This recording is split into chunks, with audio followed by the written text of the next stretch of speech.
Continuando con las clases de endocrinología, hoy vamos a estudiar el mecanismo de acción de las hormonas.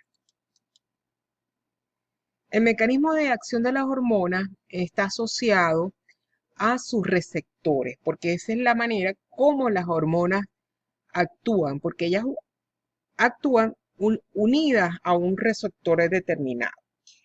Estudiaremos los receptores unidos a canales iónicos, receptores hormonales unidos a proteína G, receptores hormonales unidos a enzimas o catalíticos. Estos tres primeros receptores son receptores extracelulares.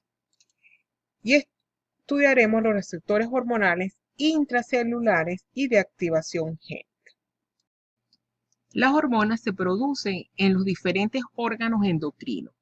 Para que estas hormonas cumplan su función, ellas se deben de unir a receptores que quedan en los órganos diana.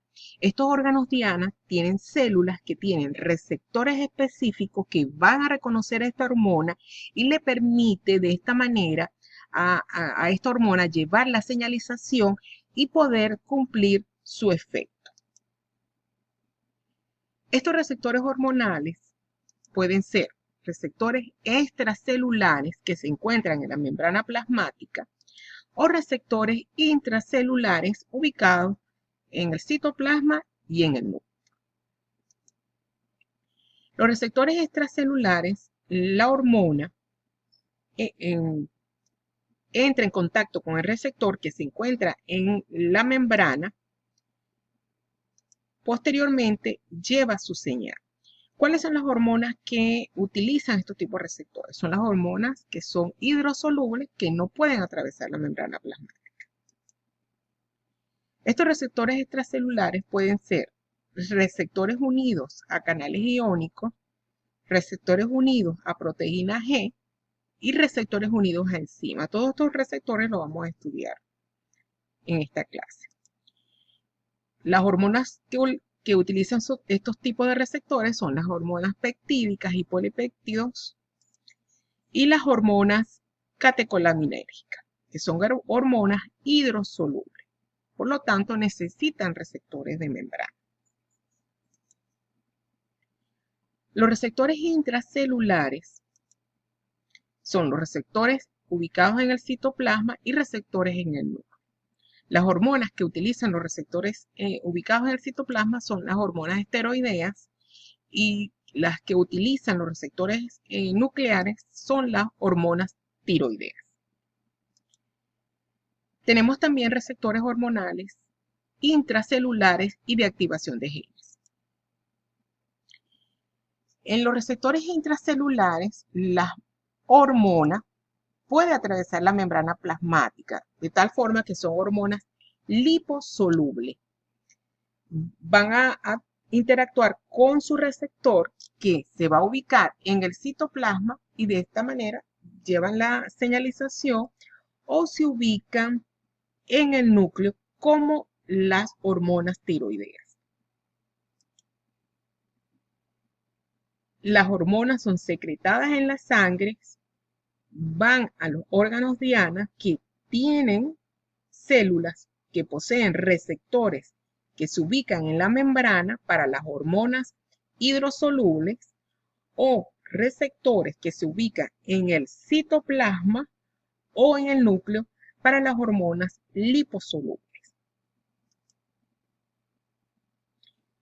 La concentración hormonal en la sangre, por lo general, es regulada por retroalimentación negativa, como ya sabemos.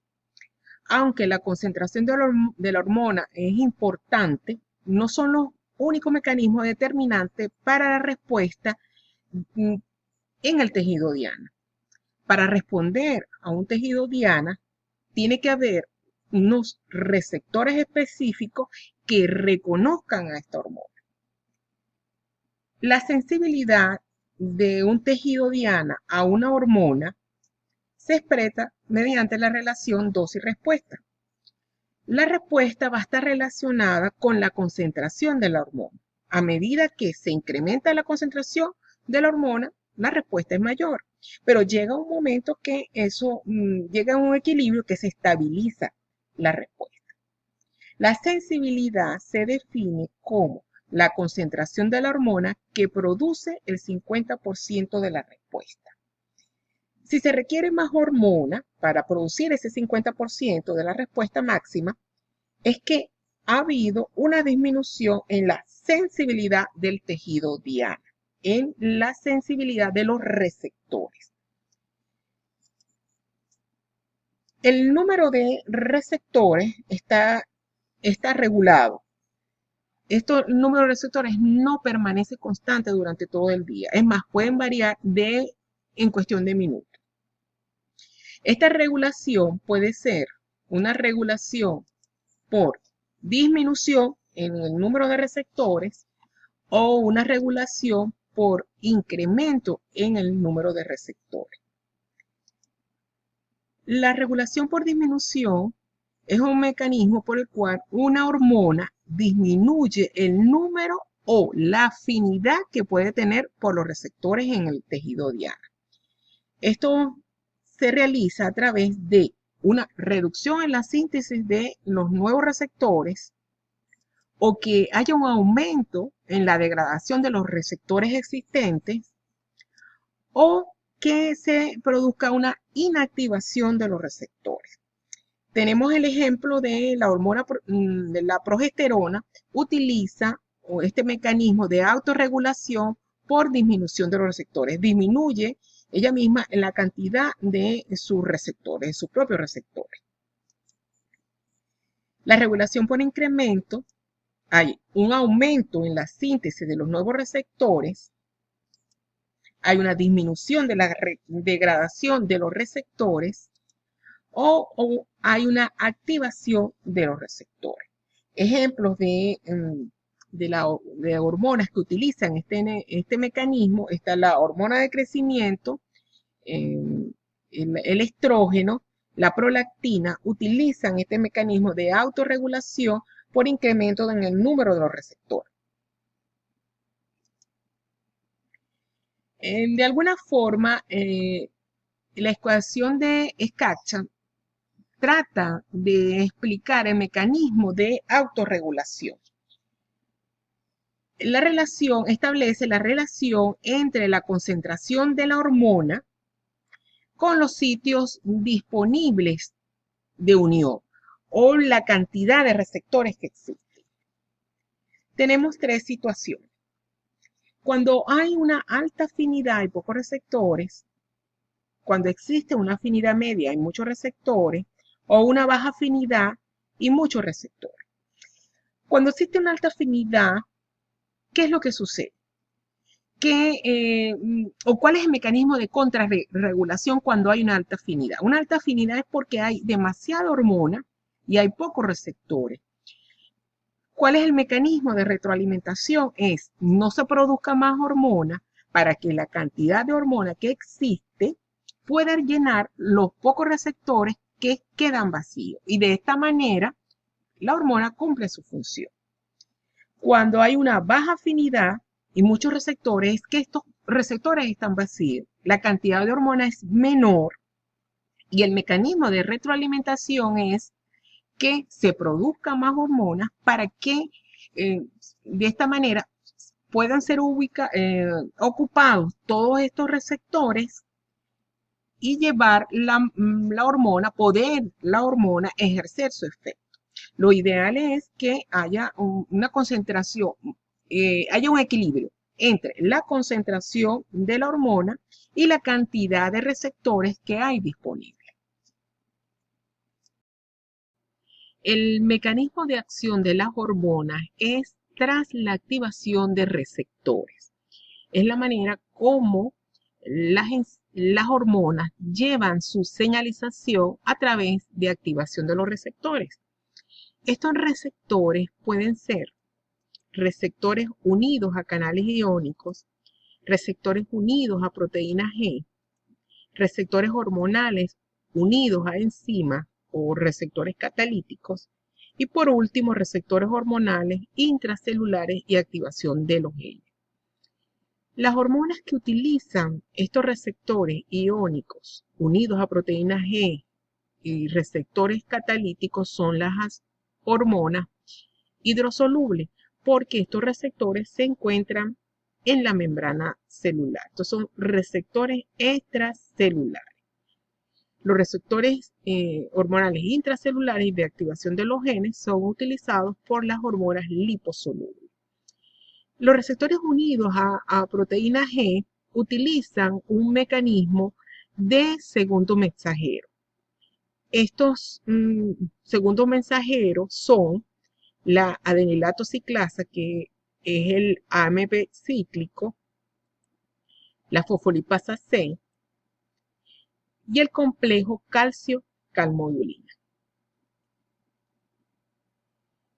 Los receptores pueden ser unidos a canales iónicos y estos receptores unidos a canales iónicos son activados por voltaje y activados por un químico dependiente o por un ligando. Estos receptores son utilizados en su mayoría en el sistema nervioso, más que receptores endocrinos. Son utilizados más por las neuronas que en el sistema endocrino. Los receptores unidos a proteína G son los que están acoplados o que estimulan a la adenilato ciclasa, utilizan segundo mensajero, la fosfolipasa C, que utiliza el diacilglicerol como segundo mensajero, el IP3 como segundo mensajero y el complejo también calcio-calmodulina. Los receptores hormonales unidos a enzimas o catalíticos utilizan como segundo mensajero el guanilato ciclasa, que es el MP cíclico, los receptores tirosina sinasa.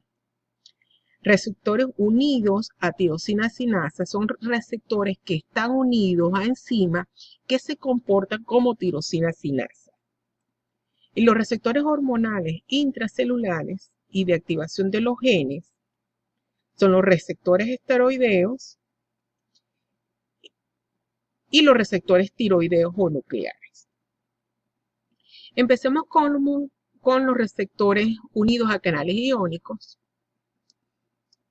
Simplemente el ligando se une al receptor y se abren los canales. La hormona o el ligando, el neurotransmisor, se une al receptor y se abran los canales. ¿Cuáles son los canales que se activan? Canales de sodio, de potasio, de calcio.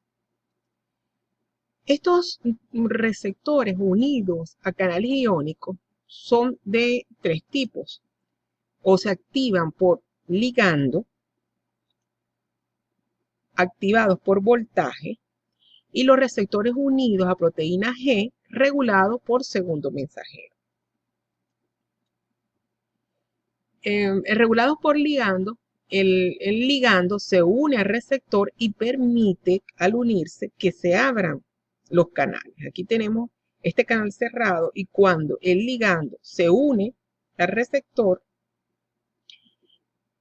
se abren los canales. El ejemplo clásico es el de la acetilcolina, que es se regula por ligando, un canal iónico regulado por ligando. Regulado por voltaje, tenemos un potencial de membrana de reposo que es menos 90 milivoltios. Cuando sabemos que hay en el interior de la membrana un sensor de voltaje. Cuando por cualquier otro mecanismo comienza a entrar sodio, ya sea por activación, química, que entra sodio, esto hace que el potencial de membrana pase de menos 90 a menos 60, se hace más positivo. Y de esta manera permite que este canal se abra. Entonces, al haber cambio de voltaje, se abre el canal y se produce la despolarización de la membrana. Entonces, esto es un ejemplo de regulación por voltaje. Los receptores acoplados a la proteína G. Esta hormona está unido a un receptor que está acoplado a la proteína G. La proteína G sufre cambio en su estructura. La proteína G es una proteína trimérica que tiene 3 subunidades, alfa, beta y gamma. Ella está unida al GDP. Cuando la hormona se une al receptor que está acoplado a la proteína G, se produce la fosforilación de la proteína. Este GDP pasa a GTP, trayendo como consecuencia que se produce la liberación de su unidad alfa. La subunidad alfa se desprende de toda la proteína G, dirigiéndose a otro sitio dentro de la célula, donde va a cumplir su función, esta subunidad alfa. La hormona se une al receptor de membrana que está acoplado a una proteína G, que es inactiva. Al unirse esta hormona al receptor, esta proteína G produce una fosforilación, se desprende la subunidad alfa, se convierte en la forma activa de la proteína. Esta forma activa primero trae como consecuencia que se abran los canales de calcio, que haya una activación enzimática, también una activación enzimática intracelular y una activación de la transcripción génica. De esta manera, la hormona cumple su función final, ya sea estimulando formación de hormonas, de otras hormonas, de activación de canales, fosforilación de enzimas. La proteína G puede utilizar dos vías, la vía de la adenilato ciclasa y la vía de la fosfolipasa C. Esta proteína tiene tres tipos. La proteína GS, que es estimuladora, la proteína GI, que es inhibidora, y la proteína GQ. La proteína GS utiliza la vía de la adenilato ciclasa y abre los canales de calcio y sodio. Al estimular a la adenilato ciclasa, aumenta el AMP cíclico. La GI inhibe la adenilato ciclasa y activa los canales de potasio, disminuyendo de esta manera el AMP cíclico. La proteína GQ utiliza la vía de la fosfolipasa C, utilizando como segundo mensajero el trifosfato de inositol, el IP3, el diacilglicerol y el calcio como segundo mensajero. Entonces, la GS y la GI utilizan la vía de la adenilato ciclasa y la GQ la vía de la fosfolipasa C. La hormona se une al receptor, hablando de los receptores acoplados a la proteína GS estimuladora, la hormona se une al receptor. Al unirse a un receptor que está acoplado a la proteína G, se produce la fosforilación de esta proteína, se desprende la subunidad alfa y esta subunidad alfa va a estimular a la adenilato ciclasa. La adenilato ciclasa permite que haya transformación de ATP a AMP cíclico que actuaría como segundo mensajero. Este AMP cíclico va a estimular a la proteína quinasa que está inactiva, activa la proteína quinasa, se transforma en proteína quinasa activa, produciendo fosforilación, abriendo los canales iónicos de sodio y calcio y produciendo una transcripción genética también. Utiliza cualquiera de estos tres mecanismos. Este AMP cíclico tiene una enzima que lo regula. Es la enzima fosfodiesterasa. Regula la cantidad de AMP cíclico. Es una manera de autorregulación de la cantidad de AMP cíclico, destruyendo o degradando el AMP cíclico. La proteína quinasa tiene 4 subunidades, 2R, que es la reguladora, y 2C, que es la catalítica. Cuando el AMP cíclico estimula a la proteína quinasa para que se active, se une a la porción reguladora. De esta manera se desprende las subunidades catalíticas que van a llevar finalmente o van a hacer la acción, la porción catalítica. Esta proteína quinasa, igual como el AMP cíclico, tiene una enzima que lo regula, tiene una enzima que la regula, que es la proteína fosfatasa, produciendo el efecto contrario. En vez de fosforilación, desfosforila las proteínas. Esta en la porción inactiva tenemos el receptor, la proteína G está inactiva, tiene GDP. Cuando la hormona se une al receptor, se produce la fosforilación, la subunidad alfa se desprende. Esta subunidad alfa va a estimular la adenilato ciclasa para la transformación de ATP a AMP cíclico. El AMP cíclico activa la proteína quinasa A, se produce la fosforilación de proteínas, llevando su acción fisiológica, la hormona. Es inhibida por la fosfodiesterasa, el AMP cíclico, o lo inactiva. Las hormonas que utilizan AMP cíclico, tenemos la TSH, ACT, el mecanismo de acción, o sea, las hormonas que utilizan mecanismo de acción aumentando el AMP cíclico es la TSH, la ACTH, la FSH, la LH, la ADH, la paratormona, el glucagón, catecolamina, la angiotensina 2, calcitonina, entre otras enzimas.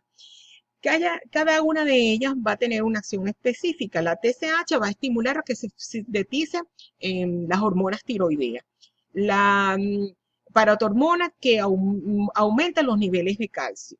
La ACTH actúa, es una hormona adrenocorticotrópica. Va a estimular la síntesis y secreción en la médula, en la corteza y la médula suprarrenal para que se produzca cortisol, andrógeno y aldosterona. O sea, cada una de estas hormonas tiene una acción específica, pero ellas todas utilizan como mecanismo de acción receptores acoplados a proteínas G, estimulando la adenilato ciclasa, aumentando los niveles de AMP cíclico. De esta manera, ellas realizan su mecanismo de acción.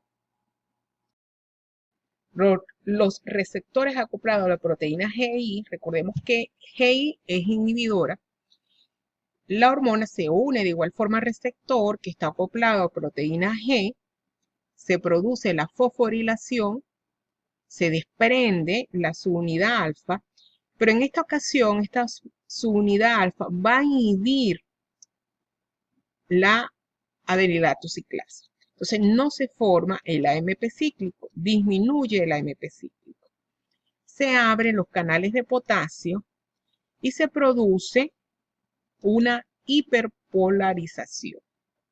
Estos receptores unidos a proteínas GI lo podemos encontrar en el corazón, los receptores mucarínicos, y un ejemplo es la acetilcolina. Cuando se une a este receptor, produce la disminución de la frecuencia cardíaca. Los receptores acoplados a proteínas GQ, la hormona se une al receptor acoplado a la proteína G, pasa de GDP, ocurre GTP, pero en esta ocasión van a activar a la fosfolipasa C. Esta fosfolipasa C produce una división, esta es la membrana lipídica, produce una división de esta membrana formándose trifosfato de inositol, el IP3, y se forma también diacilglicerol. El diacilglicerol va a activar a la proteína quinasa C y activa los canales de calcio, produciendo la fosforilación de las proteínas dianas. El IP3 produce estimulación o la liberación de calcio, pero en esta ocasión en el retículo endoplásmico, el retículo sarcoplásmico y en las mitocondrias. El IP3 actúa en el citosol y el diacilglicerol es un segundo mensajero que va a actuar en la membrana celular, en la membrana plasmática. El diacilglicerol es el segundo mensajero que va a estar en la membrana, activa la proteína quinasa C y abre los canales de calcio. El IP3 va a estar en el citosol, abre los canales de calcio del retículo sarcoplásmico y de las mitocondrias.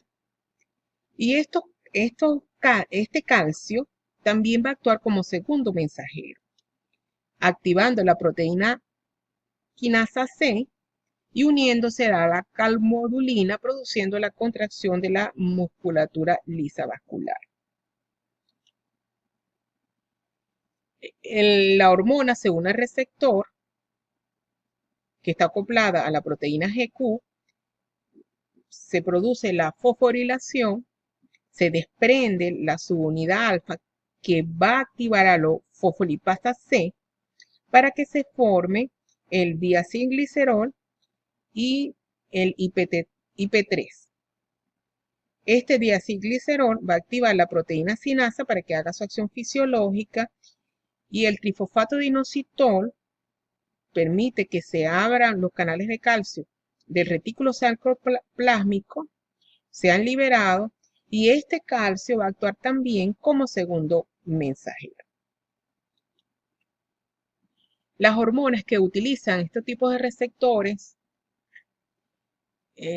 tenemos la GnRH, la GHRH, la TRH, la oxitocina, la catecolamina, la angiotensina 2, la vasopresina, utilizan este mecanismo a través de la activación de la fosfolipasa C. Entonces la proteína G utiliza el mecanismo de la adenilato ciclasa, AMP cíclico y de la fosfolipasa C. En el AMP cíclico, la hormona se une, se produce el cambio estructural en la proteína, la unidad alfa activa, va a estimular la producción de AMP cíclico que va a actuar sobre la proteína quinasa A para dar una respuesta celular. Aquí el segundo mensajero es el AMP cíclico. En la fosfolipasa C se va a formar diacilglicerol, que se va a encontrar en la membrana, y el IP3. El IP3 va a actuar sobre el retículo endoplásmico para que se libere calcio y este calcio también va a actuar como segundo mensajero. El diacilglicerol actúa para que se active la proteína sinasa C y haya una respuesta celular. Hemos visto los receptores que están unidos a los canales iónicos, los receptores unidos a proteína G, y ahora vamos a ver los receptores hormonales unidos a enzimas o catalíticos. Algunas hormonas van a estar unidas a receptores que tienen actividad enzimática en su porción intracelular o tienen actividad que está asociado a enzimas. Tenemos la guanilato ciclasa que permite la formación de GMP cíclico a partir del GTP. Receptores tirosina sinasa que utilizan la vía RAX-MAC. Estos son enzimas, proteína sinasa, que es activada por mitógeno. Receptores que tienen actividad tirosina sinasa utilizan a esta enzima. Los receptores asociados a tirosina sinasa son receptores que ellos no tienen por sí solos actividad enzimática. Ellos se unen o se asocian a enzimas que le permite a esa acción tirosina sinasa. Y de esa manera llevan su función. Utilicen la vía del JAK-STAT. Las enzimas del grupo YAT pertenecen a la familia de los hanosinasa. Las enzimas del grupo STAT son transductoras de señales y activadoras de transcripción. Las hormonas que utilizan los receptores guanilato ciclasa, simplemente la hormona se une al receptor guanilato ciclasa, este va a transformar al GTP a GMP cíclico. La función del GMP cíclico es producir relajación de la musculatura lisa vascular y estimulación de la diuresis. Las hormonas que utilizan estos receptores guanilato ciclasa tenemos factor natriurético auricular y el óxido nítrico. En el endotelio vascular tenemos la L-arginina y el oxígeno. Mediante una enzima nitrógeno sintetasa se forma la L-citrulina más el óxido nítrico. Este óxido nítrico sale del endotelio, se dirige a la musculatura vascular y va a mediar la acción del GTP a GMP cíclico. Este GMP cíclico hace que disminuya el calcio y de esta manera se produzca relajación de la musculatura vascular.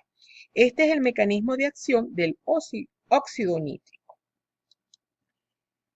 Los receptores tirosina sinasa tenemos que son receptores tirosina sinasa que tienen actividad tirosina sinasa, estos receptores, y receptores que están asociados a enzimas tirosina sinasa. Ejemplo de estos receptores tirosina sinasa o de hormonas que utilizan estos receptores, tenemos la insulina, y de hormonas que utilizan receptores que están asociados a enzimas tirosina sinasa, la hormona de crecimiento. Estos receptores tirosina sinasa tienen tres subunidades o tres porciones. Una extracelular que entra en contacto con el ligando, una transmembrana que es hidrofóbica, una porción intracelular que es la porción que tiene actividad tirosina sinasa, que tiene la actividad enzimática. Cuando el ligando se une al receptor tirosina sinasa, se produce una dimerización de este receptor y una autofosforilación, permitiendo tener o llevar a cabo su función. La hormona entra en contacto con el receptor tirosina sinasa, se produce la dimerización de este receptor y la autofosforilación del receptor, permitiendo que se pueda fosforilar otras proteínas, llevando una activación de canales y una activación de la fosfolipasa A. Se utiliza la vía RAX-MAC. Los receptores tirosina sinasa utilizan a esta enzima. Ejemplo de hormonas que utilizan receptores tirosina sinasa, los factores de crecimiento y la insulina. Los receptores unidos a tirosina sinasa que utilizan la vía JAK-STAT son receptores que no tienen actividad enzimática. Sin embargo, cuando la hormona se une al receptor, este receptor se dimeriza, se asocian a una enzima tirosina sinasa, se produce la dimerización y la autofosforilación de este receptor, llevando a fosforilar proteínas y de esta manera tienen su acción fisiológica. Ejemplo de hormonas que utilizan este tipo de receptor, tenemos la hormona de crecimiento, la prolactina y la lectina. En esta figura tenemos la lectina que se une a receptores que están unidos a enzimas tirosina sinasa, se dimeriza, se autofosforila y comienza la activación enzimática para tener un efecto fisiológico final. Los receptores tirosina sinasa utilizan la vía RAX-MAP. Los receptores no tirosina sinasa, la vía JAK-STAT. Se producen la dimerización, la autofosforilación y el efecto final fisiológico de la hormona. Ya estudiamos los receptores unidos a canales iónicos, los receptores unidos a proteína G, los receptores hormonales unidos a enzimas o catalíticos. Ahora estudiaremos los receptores hormonales intracelulares y activaciones de los genes. Los receptores intracelulares pueden ser esteroideos, tiroideos y retinoides.